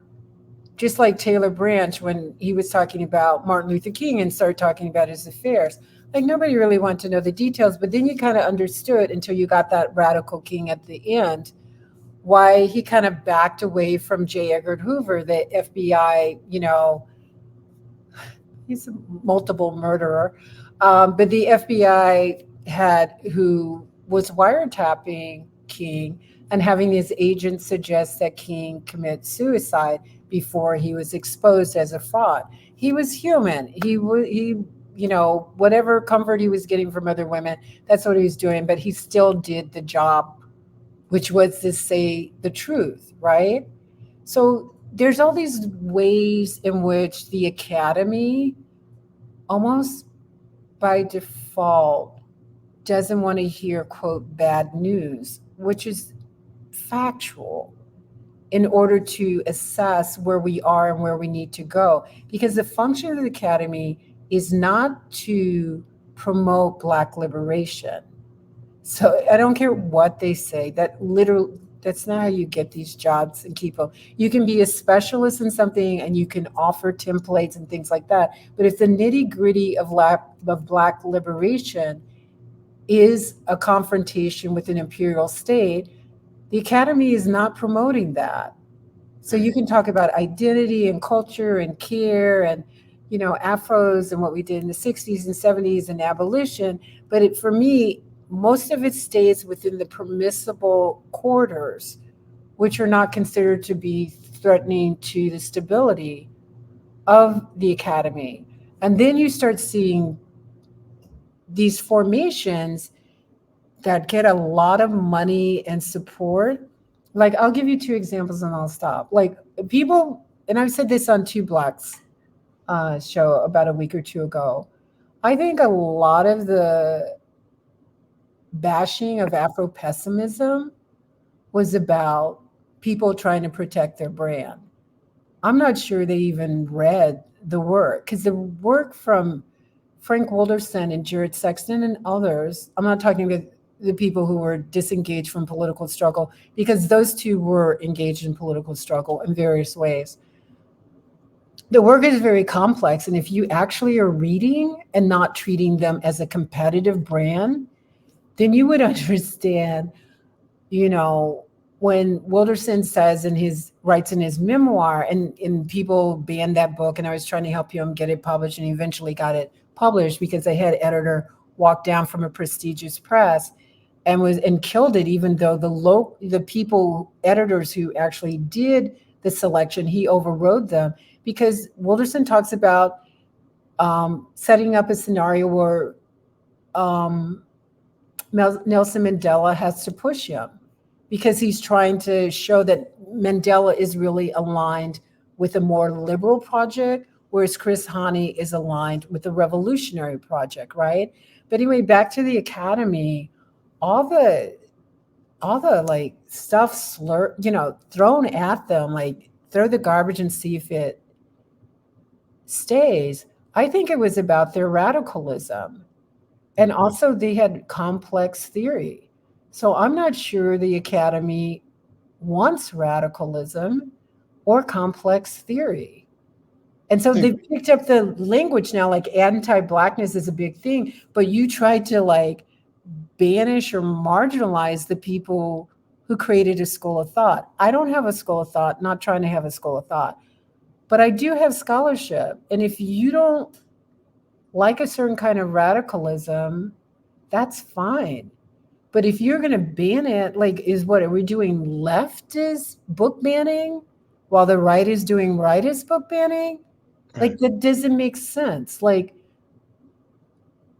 even if somebody's work contradicts yours and is not flattering to you, it is not about now I'm preaching, it is not about our individual egos as academics. It is about, can we be useful in a struggle in which the people who are impacted most by violence are going to be working class, impoverished, undocumented, or in Gaza or the Congo, where we're funding their death. Mm. Let me ask, because we'll go down a whole nother rabbit hole. We're not gonna Mhm. go. We're not gonna talk about the commodifying of Black death and the pain and Mhm. suffering and the packaging and the rebranding that the Academy and many of its subscribers participate in on a daily. I want to ask, because I know, we talked about earlier, you mentioned meeting Angela, right? Mhm. I want to ask about when and how did you all start working together? Because I know that it was just a brief, like, as if you met one day and said hi and kept on moving, Yeah. and, Okay. and, and then he's writing a book about her. What? Oh, maybe like 40 years later. Okay, so I'll Yeah, do my version, a quick one. Okay, so I like I said, I'm a military brat. Grew up with conservative people, but they understood war. So I don't try to mystify it. Came to New York to get a doctorate, and I started organizing with women. And there were two formations. One were the Black internationalist women who who helped create Medgar Evers College, right? But and December 12th committee, sometimes I hung out with them a bit. I think you're familiar with them. Um, Fire Plumber just transitioned. Alambe Brath, Right. right, and Yeah. Nomza, his wife. They're the ones who vetted me before I could speak to Yusef Salam's mother and write about the Central Park case, that this is a railroad thing, right? So very brilliant activists and loving people. So for me, I also ended up working with RE, Women for Racial and Economic Equality. So RE was actually CPUSA. I didn't know that. I was a Texan. And it didn't matter, but they trained me. And then the person I've mentioned in the book, because I think the preface is important, I mention Charlene Mitchell. Charlene Mitchell, right, the woman who recruited Angela Davis into the Communist Party in 1968. So Charlene Mitchell also mentored me because she lived in Harlem, and I would go visit. And when we were out in California, because yes, I spent time with Davis, and I'll circle back about like particulars how we met in '83 in Manhattan. That was the first time I met her at a re-conference. But Mitchell told me to go into the Schomburg. I've said this before. The book Transcending the Talented Tenth, which was one of my first books. I wouldn't have done it, but Mitchell told me to read every memoir W.B. Du Bois had written, and then after I did that in the Schomburg, I realized that he repudiated the NAACP, like whoever he was as a talented 10, which he Mhm. promoted from the Souls of Black Folk that was published in 1903. And the whole concept comes from white philanthropists. So we've said it before. Spelman is named after a white woman, a Rockefeller, and Morehouse College is named after Henry Morehouse, a white philanthropist. So this whole training of us for education, but the training is engineered by white elites who want to stabilize the nation, not, liberated from its racism and capitalism. That's an imprint. So Mitchell was, really had an impact on me. And whenever I could, like, I would check in with her. And I started writing because of the politics. I did not, I never did anything with my dissertation on Hannah Arendt. It was the politics that led me to write. So resisting state violence, I talk about, the fights with the NYPD, in front of the UN or on a bridge. That was engaged organizing. So through READ, they had this conference in a high school auditorium. So this is before the celebrity stuff, right? So it's a high school auditorium. It's not anywhere near full. And the keynote is Davis. And so the RE women, mostly white women, introduced me to her. And then 2 years later, we're at the UN decade. I talk a little bit about this in the preface in Nairobi, UN decade on women. Maureen Reagan, who's Ronald Reagan's daughter, he's president. She's leading the U.S. delegation, and we're not the U.S. delegation. So RE is a U.S. affiliate of WIDF, the Women's International Democratic Federation, that was formed in the 1940s. So this is the importance of the Soviets and the Chinese communists. So after World War II, it was formed as an anti-fascist organization, and there were women around the globe who were affiliated. So there were Palestinian women, PLO women, there were ANC women, SWAPO women, FMLN. So I was with the US contingent with WIDF. So we were in Nairobi and we were petitioning and organizing. This is the first time I was actually organizing to get a petition against nuclear weapons and also children's rights to have like food, housing, shelter. And, all of the predatory violence in the US, we were condemning and we were collecting these signatures. But where we stayed had an impression on me. We did not stay in the hotels in Nairobi where, the US delegation, the president's delegation, Reagan, where, I'm pretty sure Gloria Steinem was there too, like under whatever capacity. We ended up in a compound, and it took me a while to understand what was going on because I was in my early 20s and nobody was telling me anything because I was a grunt. I was like, pick up the bags, watch everybody. And I remember the Italian women were very obnoxious because they wanted Davis's autograph, so I had to make them stand in line and wait. And then they were taking photos of Maasai men, and that was against their culture. So I'm like yelling at them, like, if you want an autograph, you better put your camera down, right? But so that's a side thing. But where we were staying, that was a place that had incredible armed protection. Like we get off the bus, and when we walked by these like gorgeous brothers, like with locks, and their assault weapons on them and their fatigue. And I was like, why are we in this militarized zone? And then it dawned on me that one place, that one zone outside of the city had every revolutionary woman leader in the formations of third world liberation in the world were in that one building. Mm. And so that's when I got to get more perception or perspective, right? Because Davis was not a guerrilla fighter, because she wasn't, because she said, they took my guns without my permission. She wasn't a guerrilla fighter. But inside that building, there would have been guerrilla fighters, women who had been in the bush and then became diplomats, right? And moved up like the different levels. And a lot of this anchored and funded by this, I'm pretty sure, by the Soviet Union. I paid for my own ticket. I paid for, being able to stay there. But it was one of the most transformative. And I wasn't focused on, I was assigned to Davis, like, make people line up, be polite to her. Like they loved her. So, and I'm not talking about people, I'm talking mostly about the Europeans. Those are the people that, had a fetish. And I just was getting like, this is not what I signed up for, but it was. So I did that.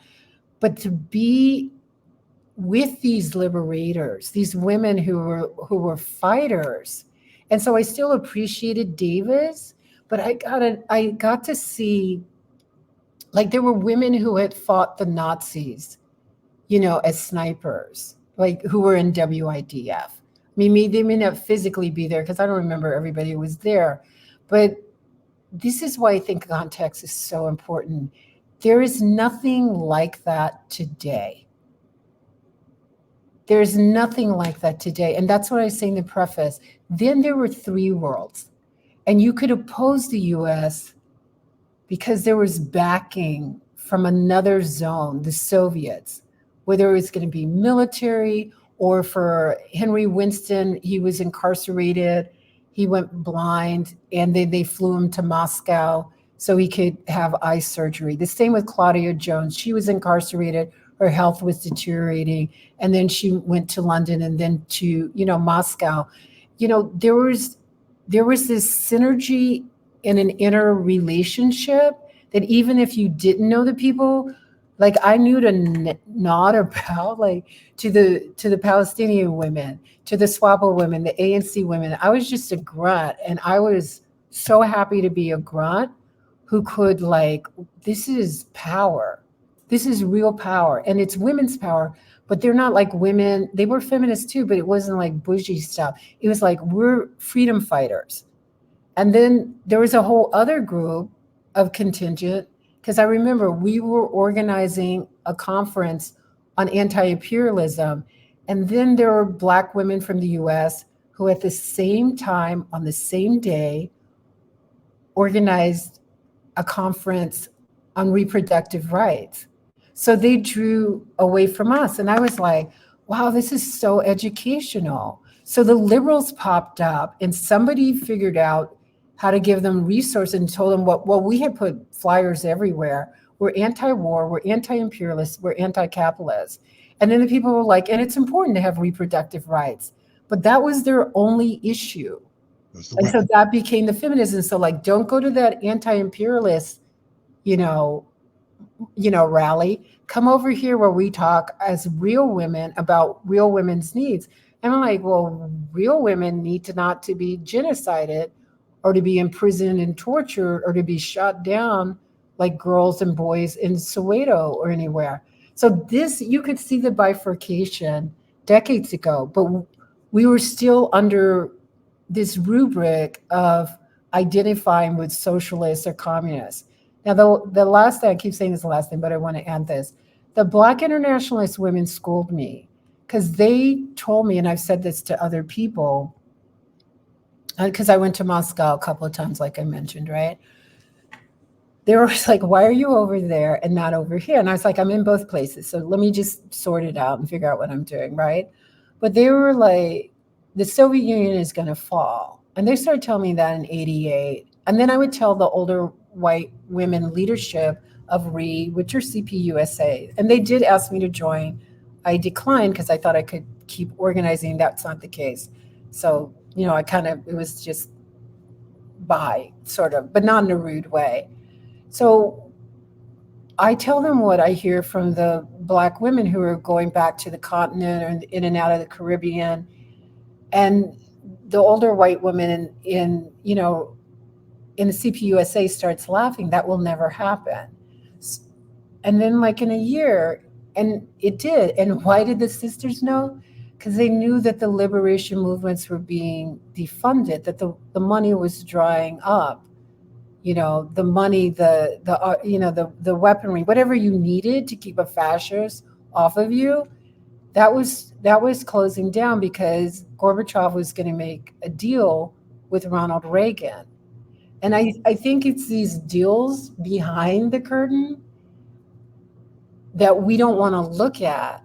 And maybe it was a deal that it was felt that, we have to do it or whatever. I don't know. I don't have that pay grade to make an analysis.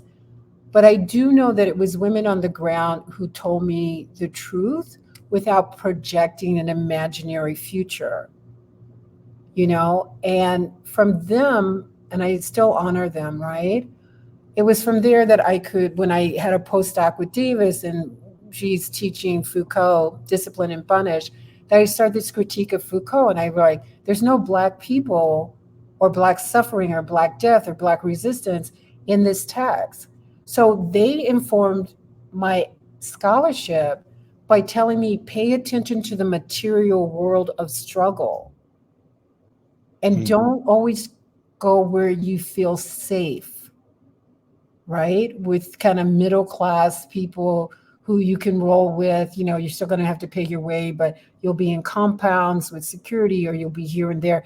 They're literally telling me to look at the ground. So the thing I could say in close is that I'm trying to remember what they told me from decades ago. Like, look at the ground. In the ground, you will see broken glass. You will see all kinds of refuse, all kinds of things that are discarded. But you also feel the earth and you see the flowers and the trees and everything else that blossoms.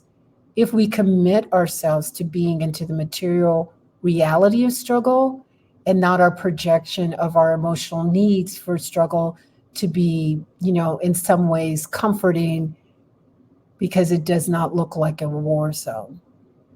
Right, right, right.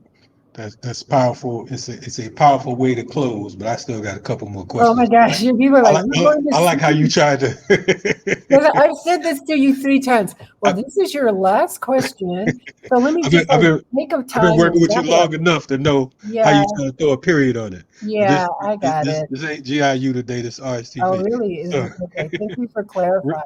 no problem. Real quick, Yeah. couple things. One, because I did ask you about Angela and you gave us that beautiful story. How long did you all work together? Because I need No, to. it was off and on. So this I'm on East Coast. Davis Okay. is on the West Coast. I did get a postdoc, and so I spent a year. And that's when I did the Angela Davis reader, and that's when I'm sitting in the classroom as a postdoc, saying like there's something not right with Foucault. And then later, sorry, later Davis does begin. She starts critiquing Foucault as well, but I believe my critique is more severe because that's just how I see the world. Like I never met Foucault. I wasn't on panels with him. He's a certain kind of elite. He's a deceased French intellectual theorist, probably best known for Discipline and Punish. He also, signed a pamphlet that Jean Genet brought to him. Jean Genet did the foreword to George Jackson's first book, and that was also engineered by Faye Stender, like a Mm, white Jewish attorney who she was Huey Newton's attorney first, and then she became George Jackson's attorney. And that right, was a strategic book because she was trying to use Soledad Brother.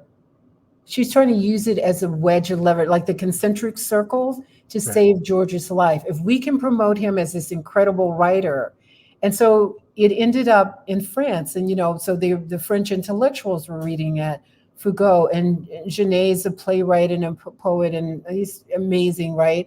And Davis actually is his translator when he goes on tour in the U.S. to raise funds for the Panthers.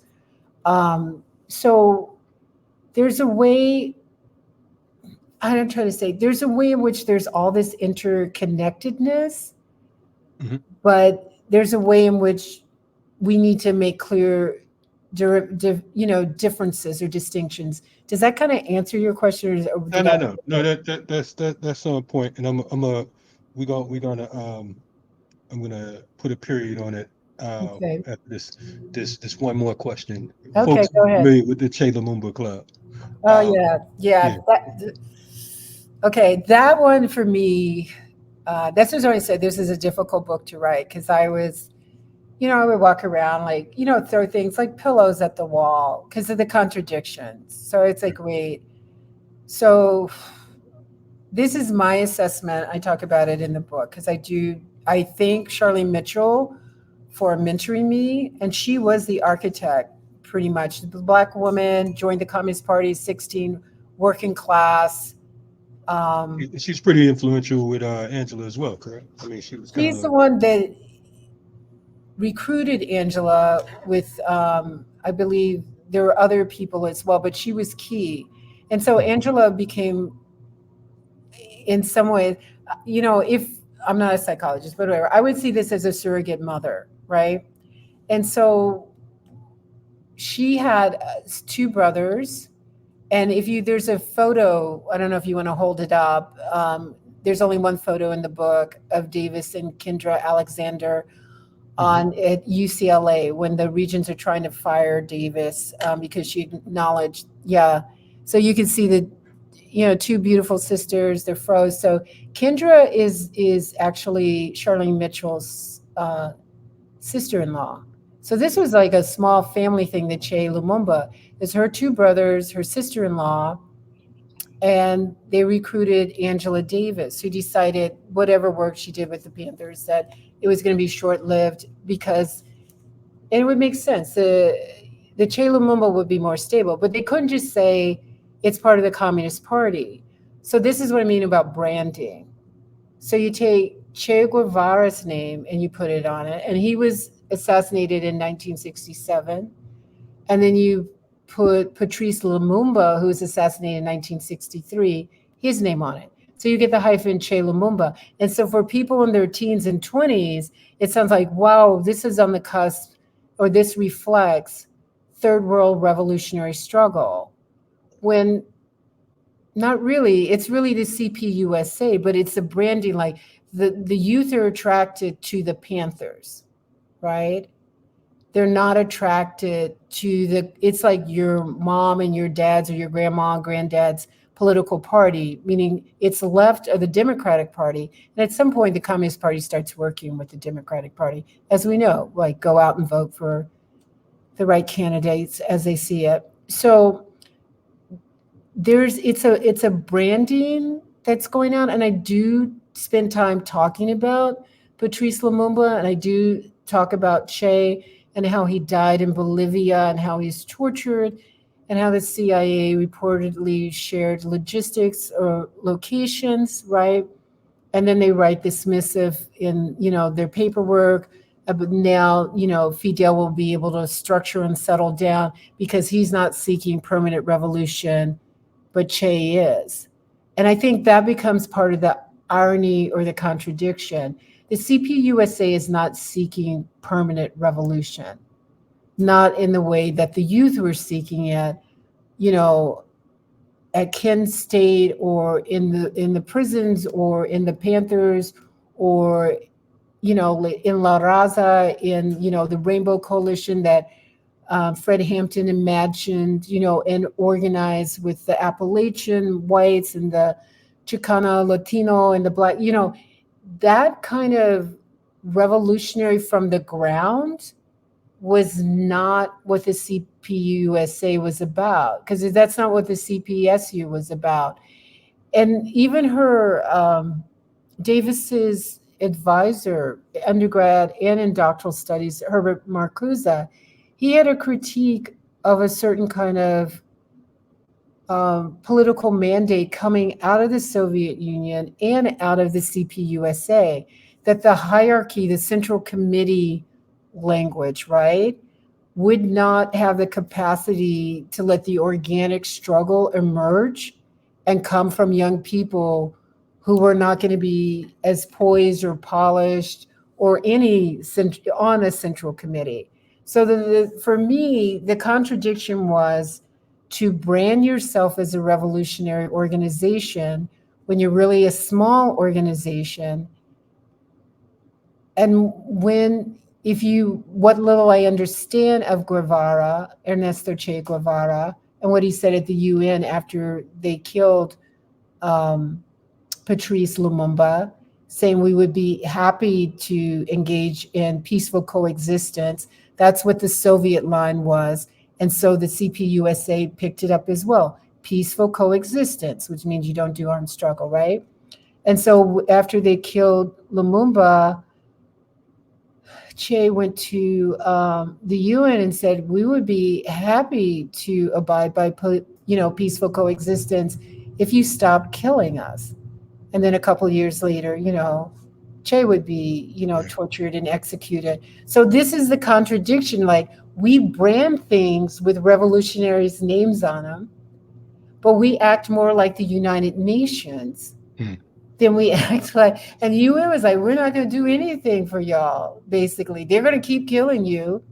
and like we'll do a petition or I don't know what would, they're not doing anything right now anyway in Palestine.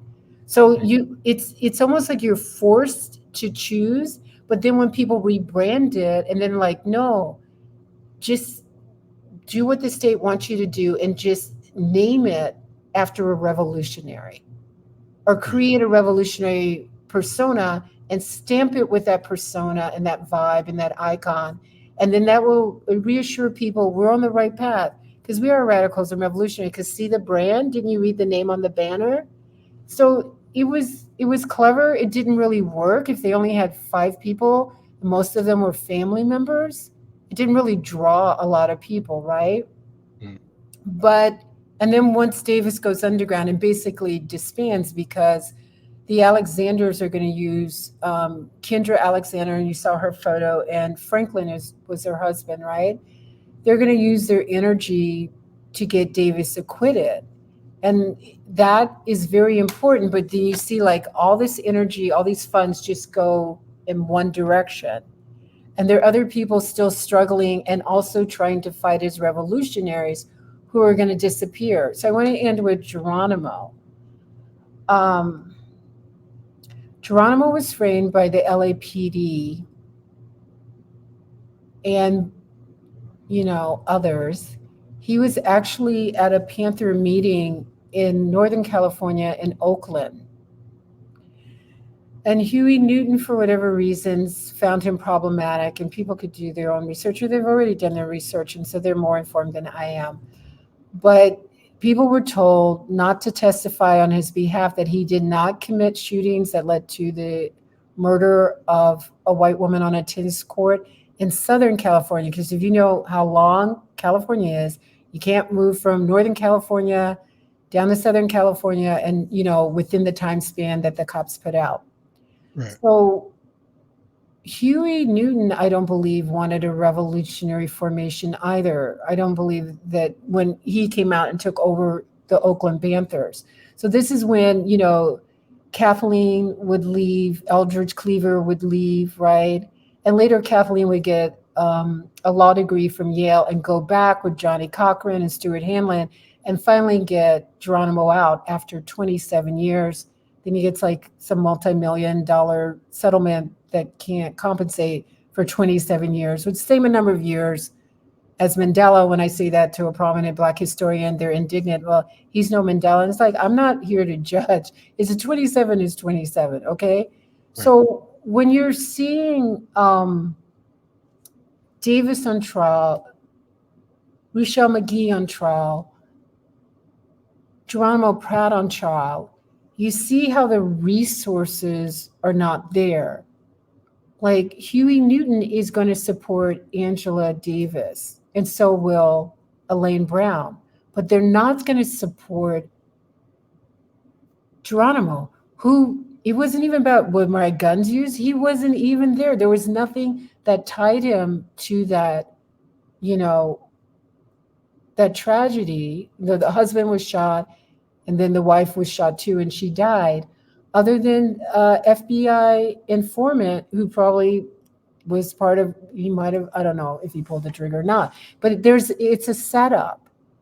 And instead of the resources, because I'm researching and there's this like news feed, like there are these brothers with the NAACP, and they're trying to get the media to focus on Geronimo's case because Davis has 6 private attorneys. So again, this is not in the book. I'm just going the data, the research. And the media don't want to talk about Geronimo. They want to like, hey, tell us about Davis. And they're like, we're not, everybody's talking about Davis. Like everything, the cameras, like everybody's there. It's like, let's talk about Geronimo because he didn't do it. He wasn't there. And we need to help this brother. And so when you have an iconic figure, and again, she did not create the icon, other people did, not on these early stages, right? When you have an iconic figure, you see that bright star behind you, that planet? An iconic figure that is supposed to reassure the mass or the people can become a veil that can dim out a star. a Mm. real star, a revolutionary star, or stars, that they Wow. disappear, right? Because they're overshadowed. It's an eclipse. And it's an eclipse that's shaped by the narratives in the New York Times, the narratives everywhere. When people finally get on board, like Richard Nixon got on board. Once people are on board, it's like we're gonna prove we're a real democracy and make sure that this goes down well. But you didn't say that about Geronimo. You didn't say that about Rochelle. You didn't say that about Sekou. You didn't say that about Kamal Siddiqui. You didn't say that about the Pendleton 2. Like you frame people, but it's like it's show business. And that's what we have to move the veils away. Even if it hurts our eyes, we have to see the brightness. We y'all, I mean, made incredible contributions, risked everything, and we can't obliterate that or distort it. We just have to grapple with that and manage our fear and figure out how material struggle and scholarship that tells you things you don't like could actually be useful in creating a plan that we could deploy against a predatory state. That's serious. That's a very serious piece. Man, that was wonderful. That It was was 2 hours. I was like 1 hour. I'm like I know, and I was 15 minutes. yeah, and I got other things to do. I have other But things to do. look, go get the book, Contextualizing Angela Davis, um, New Bones Abolitionists with Erica Garner, I Pearl. Yeah, you've been coming with some works. I appreciate you coming on the platform today. I know we had planned on doing this. We had planned on doing it Like a for month ago. Yeah. yeah, about a Because month I ago. know, I mean, there's another discussion of March 5. So hopefully Mhm. your comrades in BPM will still want to talk to me.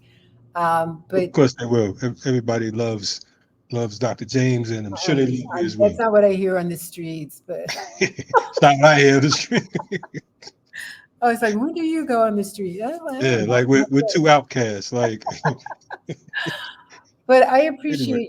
I appreciate your work as well. And I feel, I just want to be honest, like, I've learned from Black Power Media, and I've definitely learned from FTP movement.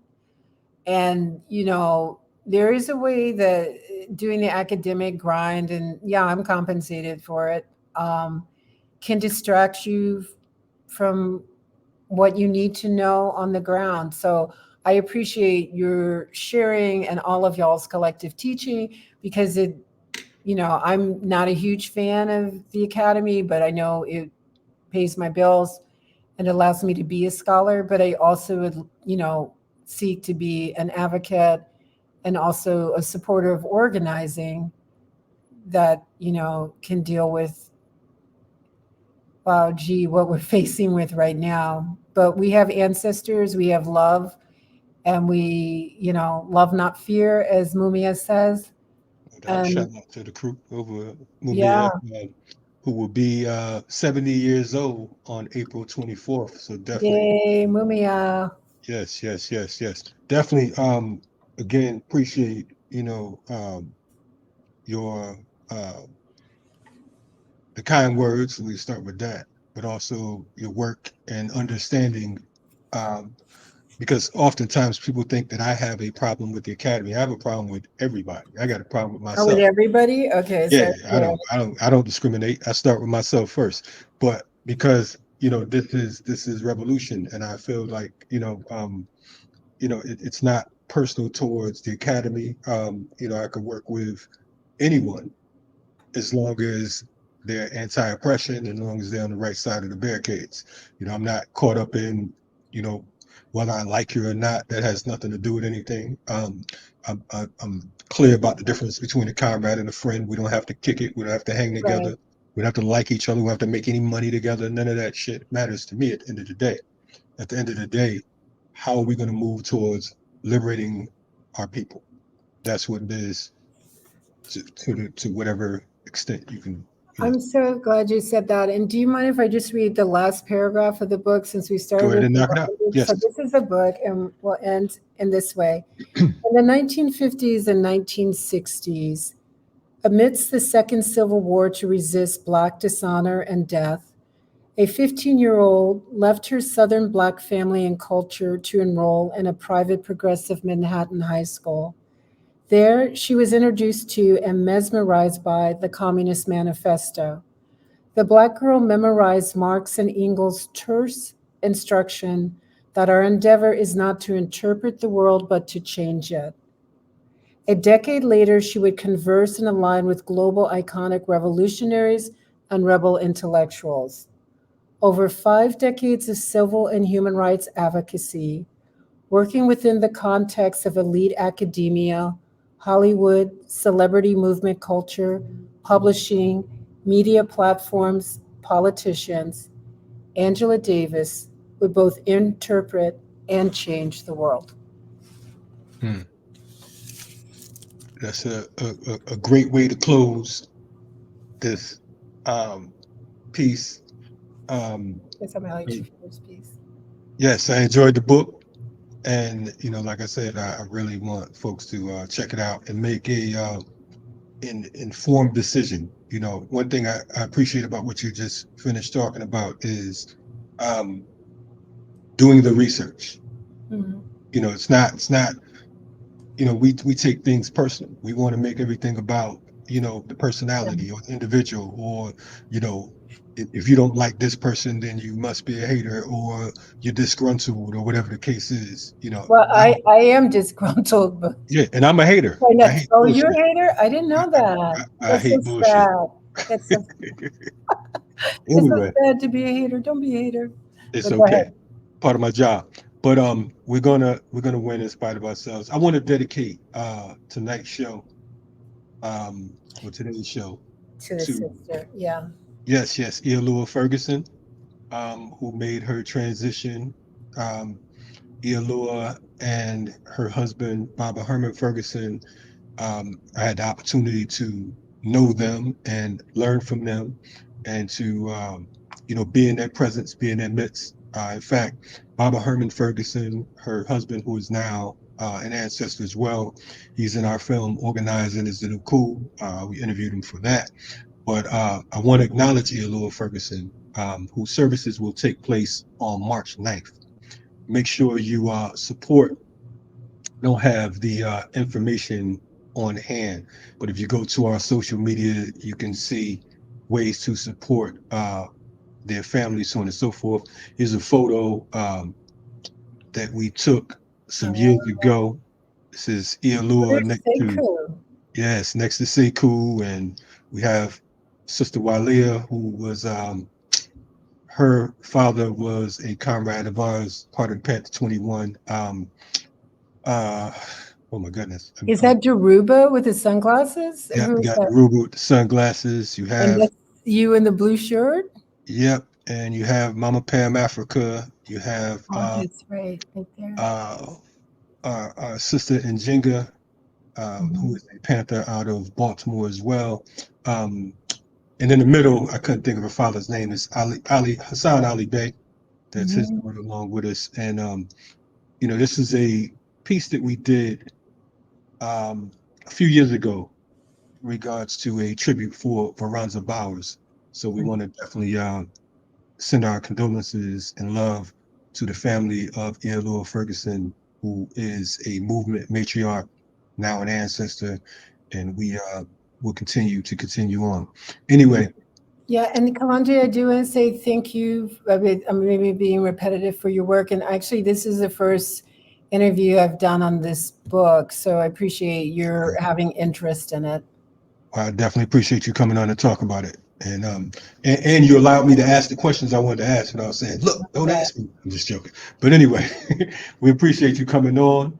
You're checking out RSTV, Black Power Media, and we will be back soon. Matter of fact, I have another episode coming up right after this one. Be safe. Talk to you in a minute. RSTV.